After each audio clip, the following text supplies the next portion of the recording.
Today's video is all about mental health because if you're watching this in real time, it is May and it is Mental Health Awareness Month. And I think it's something we always can talk about more. It's still something I think that a lot of people feel embarrassed about when they're going through, and it's something that we don't address super well all the time in healthcare, in my opinion. So today I thought we would just talk about it. Thought I'd share some of my own struggles that I've had with mental health, as well as give you a few tips on how I approach mental health in my practice as a nurse practitioner, and some things I did when I was a nurse to kind of incorporate that aspect into my care. If you're new here, welcome. I'm Liz. I'm a family nurse practitioner, so my experience is definitely primary care as a provider, but I do have a ton of nursing experiences in acute care settings, working as a nurse in pediatrics and adults. So I've really gotten to see a lot of the mental health spectrum through working in those different modes. So hopefully today I can provide you with a little bit of information, or at least give you something to feel relatable, that you're not the only one who's gone through this if you're going through something with your own mental health. And I do want to say before we hop into this, I am not a psychiatric mental health nurse practitioner. This is not all I do. This has just been my experience with it so far. And absolutely, this is not medical advice for you. You know, if you are struggling with something like this, please go to your healthcare provider and seek help. I'm also going to leave a bunch of links down in the description box for if you are struggling, that there's helplines that you can contact right away. So I'll leave those down there so that you have some kind of resource in case you or someone you know is struggling in that way. That being said, working in primary care as a family nurse practitioner, the majority of what I see and manage is anxiety and depression. So today's focus is going to be much more on anxiety, depression, things we see in primary care all the time. All right, so very first, screening. When should we start screening people? How often? The guidelines recommend we start screening for depression at the age of 12. Annually. This obviously can be done more frequently, and I've definitely done it with people that were a little bit younger, maybe not formally with the whole PHQ-9 or PHQ-2 questionnaires, which are really good for just doing a basic screening for depression, but just through asking, hey, how's your mood? Something like that you can do in a child that's less than 12, but definitely start at 12. I usually incorporate this into my physical, and I also have little notes on my computer where it says the last time they were screened. In case they've missed their physical, I can pick it up in an acute care visit. You are supposed to screen for depression as long as you have the means to treat it. So keep that in the back of your mind depending on where you are practicing, because if you do not have the means to do anything about it, it's totally useless to screen someone and then be like, well, looks like you might have depression. I can't do anything about it. So even if that something about it is just a referral to another provider, make sure you have something that you can offer them and not just leave them hanging on that note, because that's not very fair. But most of the time, most healthcare providers have been trained at least to initiate some kind of referral or management recommendation in that setting. So there is our screening guidelines. There's not really one for anxiety, but I usually roll it all into the same thing. I might not give them a formal assessment for anxiety, but I usually ask with it just because it's so common and prevalent and rolled together. Now, in terms of treatment for, we'll just say anxiety, depression, but really most things in the mental health sphere is going to be a combination of medication and some kind of therapy. And this is going to be tailored to your patient. Obviously, not all patients want to go on medicine, and everybody might not be super into going and talking to someone about this stuff. But all the research and evidence has shown us that a combination of medication and therapy are really the best combination to help that patient achieve optimal mental health. Medications we usually start with are the SSRIs, SNRIs, and then we move on from there if those aren't working so well. Therapy-wise, we have a lot of different options. One that I wanted to talk particularly about today is a company called BetterHealth, and they are actually sponsoring today's video, which I am so excited about because I have actually used them for a long time as a referral base for my patients, because a lot of my patients don't necessarily either have time to go to an actual therapist's office or they just don't feel comfortable doing it. So having an online therapy option has been phenomenal. Like I said, I've recommended them ever since I've really been in practice as a nurse practitioner, and they contacted me. They're like, hey, we'd love to do a video. I was like, yes. So I was super excited. So thanks to them for sponsoring today's video. I'll tell you a little bit about how they work in case this is something that might be helpful for you. So BetterHealth is an online counseling service. It's provided worldwide, and it's meant to serve that other component that we talked about. We have the medication, and then we have the counseling therapy side. The healthcare providers you have access to through the app are all licensed and credentialed therapists who are certified by their state's board to provide therapy and counseling. They all come with years of experience already in their professional setting, and the counselors have a ton of different specialties based on kind of what you need and what fits your situation the best. And one of the biggest things I've loved about when I've recommended them to patients and when I've actually used it myself is it's very, very flexible. So there's 4 different ways you can communicate with the counselors, and you can access it on a computer, a tablet, through an app, and you can kind of talk however you're the most comfortable. You could do a video chat, you can use more of like a texting mechanism throughout the week if you want, or you can have a dedicated session where it's just the 2 of you talking, or you can have a phone call, whatever kind of makes you feel the most comfortable. For me personally, I don't like the phone. Ironically, I don't really like video chat, so the typing out option was the best for me, but it has a ton of flexibility built in there. Another nice thing about it is when you go to sign up through BetterHelp, it's very, very personalized. You log on and then you answer a ton of questions about yourself. You answer questions about what you're going through, what you are seeking some kind of therapy for, what your preferences are in a provider, male, female, a religious aspect to it, whatever's gonna make you feel the most comfortable. And the algorithm then matches you within 24 hours with someone that you can begin counseling with. And you can always change at any point if it doesn't work out, it's not a big deal. Typically the way the appointments are set up is you have an appointment every week. Your therapist can decide if you need a little bit more than that, but you pay a monthly subscription. It's not like you're paying per interaction, and you can always message them in between your appointments as well, which I've found to be really convenient. Now, it is important to remember that BetterHelp is not a crisis line. This is more of a long-term management solution, not I need help right this minute solution. Like I said earlier, I'm gonna leave some links down below if you do need help this minute, but as an overall long-term adjunct to treatment, this is a really great option. Like I said, I've used it with so many patients because of the flexibility. I personally, when I'm talking to my counselor, I'm talking to her at 8 p.m., which most therapist offices aren't open at 8 p.m. and it's usually on like a Friday night. And that's something that's been very helpful for my patients as well, because the biggest concern I usually hear with patients who I'm saying like, hey, I think this would really be helpful for you, is that they don't have time, you know, their time is on the weekends or these odd hours that don't really fit with traditional schedules. This is easy. You can do it from your house, from wherever you are on your phone. I have a link down in my description box if this is something you'd be interested in checking out, or even just referring if you're a provider, your patients to, or if you're a nurse, telling your patients about it. So they have an option, because sometimes the whole hurdle of just even getting to the therapist's office is such a big hurdle, and this eliminates that. I've really enjoyed using them myself and with my patients, and maybe you will too. All right, so now we kind of have an idea of how we're gonna treat it. Let's talk about really quickly some things that you want to assess for and that your patients might tell you that might send off a lightning bulb of like, oh, this might be what anxiety or depression looks like. So depression, real quick in a nutshell, and this is going to be very different for everyone, but this is typical, I would say we'll go over just the most common presenting symptoms. Unexplained exhaustion. And obviously, when you're dealing with patients, work up the other things that could be causing all of these things, but just keep in the back of your mind that like this could be the cause. Feeling sad, crying all the time, wanting to just lay in bed, not finding joy in the things you usually find joy in, being incredibly unmotivated or distracted, being very, very irritable, having such a short temper, not being able to hold your cool like you normally would, either a loss or a huge increase in your appetite, sexual dysfunction, and one of the biggest ones I usually hear is that your partner or someone that loves you is telling you that something is really, really off. Now, in terms of anxiety, a lot of the same thing, heart palpitations, chest pain, racing thoughts, difficulty falling asleep at night because your mind's just racing and going over everything, fidget, like uncontrolled fidgetiness, inability to just sit down and relax. GI complaints. Guys, GI complaints are huge with anxiety. Your patients will tell you that they're having diarrhea, they're constipated, their stomach constantly hurts.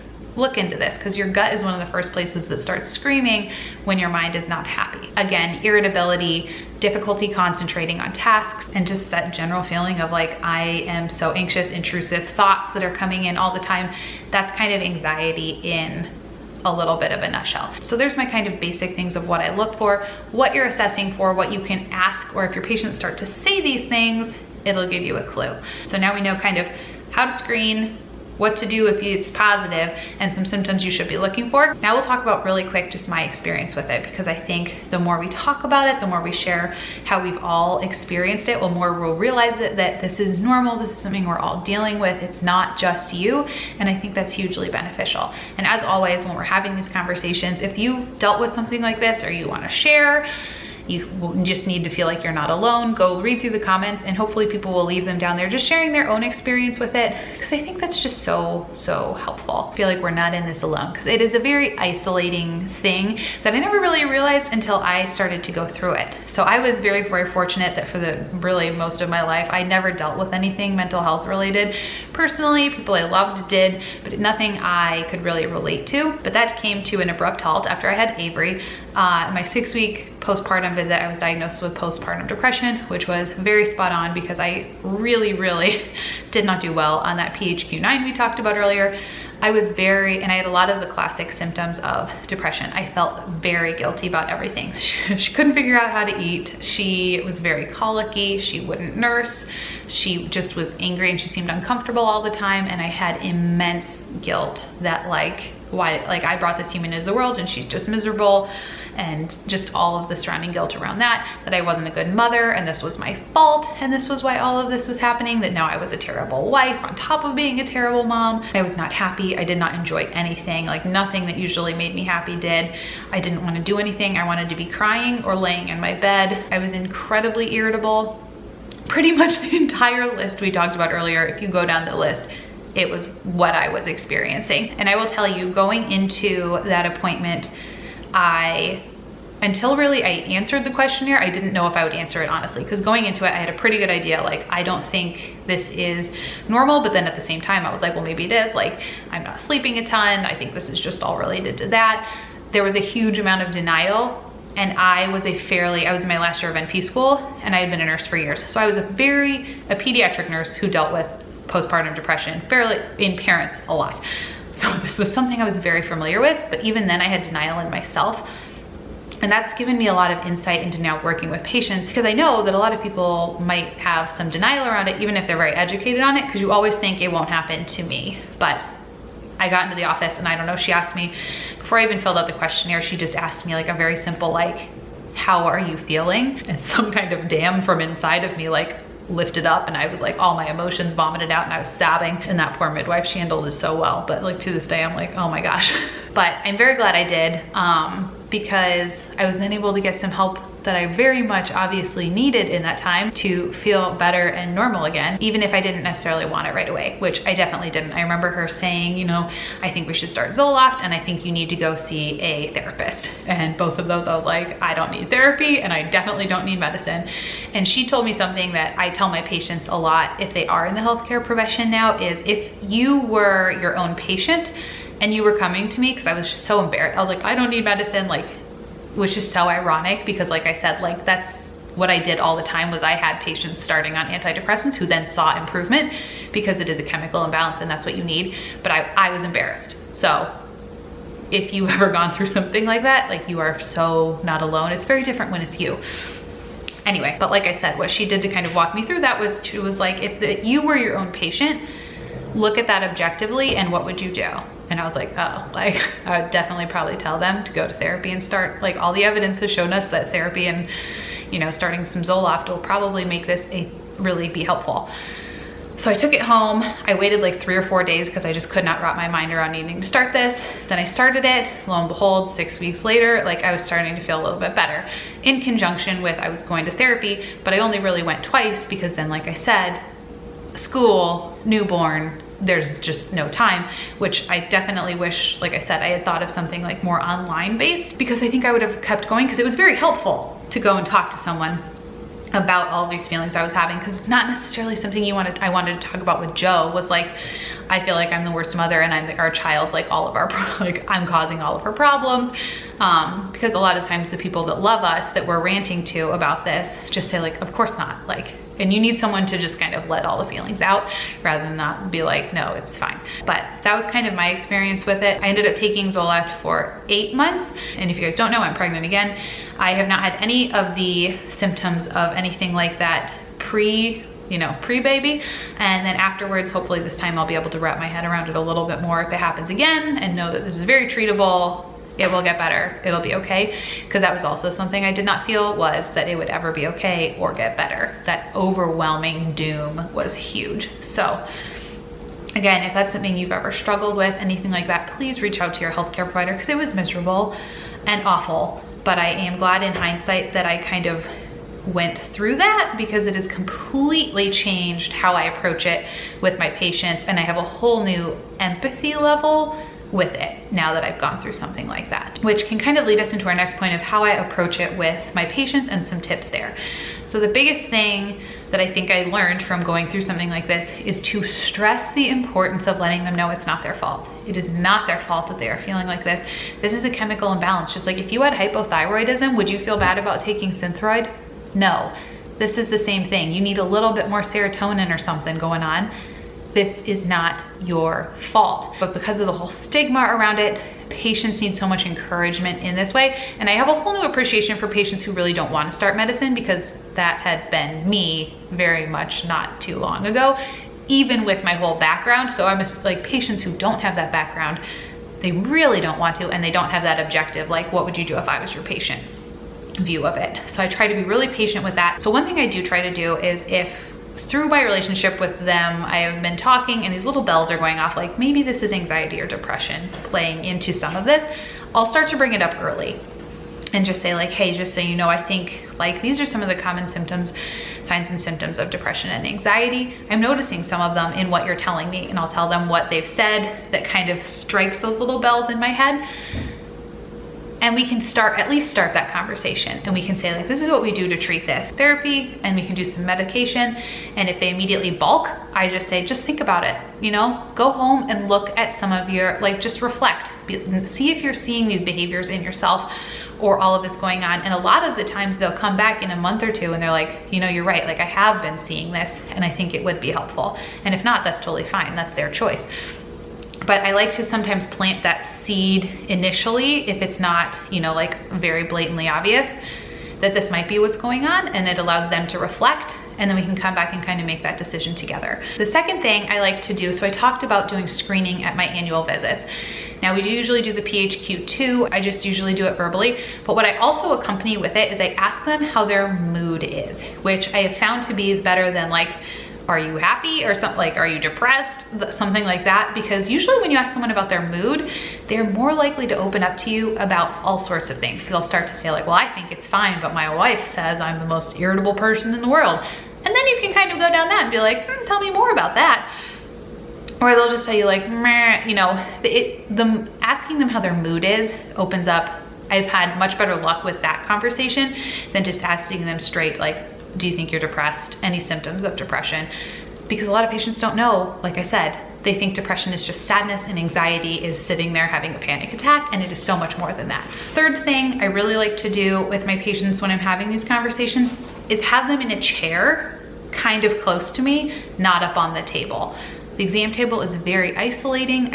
Honestly, I do most of my talking with my patients in a chair because I feel like they talk better, but these conversations really should be had with them sitting in the chair where they are comfortable, where you are eye to eye, not having some like, you're up here, they're up here, something like that. The fourth thing that I think is huge is not beating around the bush. I think if you act embarrassed to say the words anxiety, depression, bipolar, they're gonna be embarrassed of it. We are creating, our culture as a whole already has so many negative connotations around these diagnoses, and it's almost like we're afraid to say it. Like I have been in a room with people who will not say like, oh, your past medical history of, they're like, oh, and it looks like you had some trouble after your baby was born.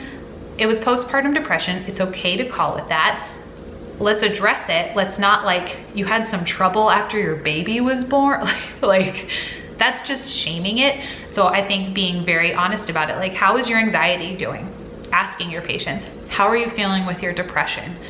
Ask the questions. I promise you that it feels a little bit awkward maybe, but that's going to just let them know that it's okay that that exists. Why does it feel awkward for us? I don't know, but I have had such a better response when I've just asked patients point blank, you know, like, do you feel like your bipolar is being managed okay? It tells them it's okay to have that. It is okay to have this going on, and I am here to work with you on it. You do not need to be ashamed of it. Oh, there's my soapbox there. I could go on forever on that one, but address it. Call it by its name.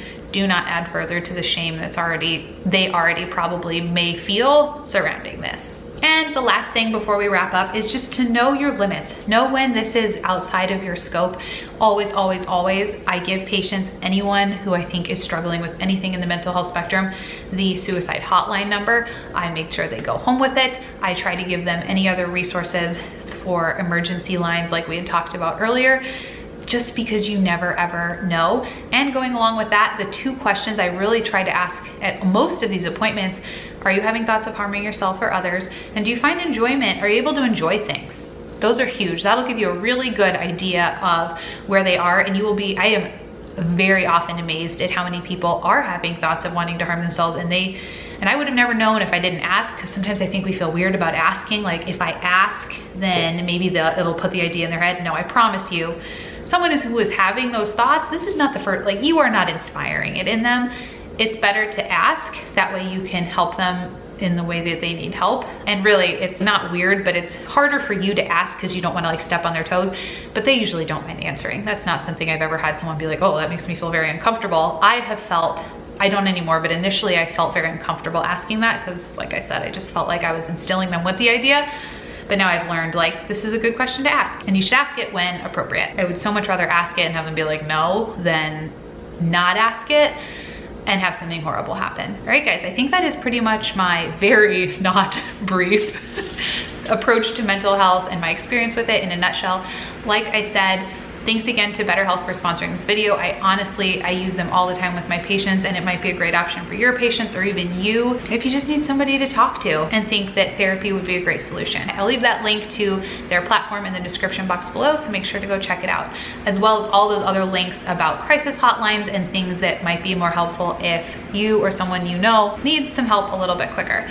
Hope this video was helpful for you guys. Again, if you feel comfortable or you want to, leave your own experiences with mental health down below. That way we can all realize this really isn't something that just you or your loved one is dealing with. This is something that so many of us have dealt with, and I think the more we talk about it, the less it becomes this whole taboo thing. If these videos are helpful for you, I have a few more. They're called break room chats, where we just talk about the more challenging things that we don't talk about very often, especially on social media, and I'll leave those at the end of the video. Also, consider subscribing if you want to see more content like this. I have nursing and NP content videos on Tuesdays and a weekly vlog where I document my life inside and out of work as an FNP on Saturdays. Instagram is also a great place to get a hold of me or see what I'm doing throughout the day at work, what I'm learning. All of that good stuff happens over there. Hope you guys have a fabulous rest of your week, and I will see you again next time. Bye.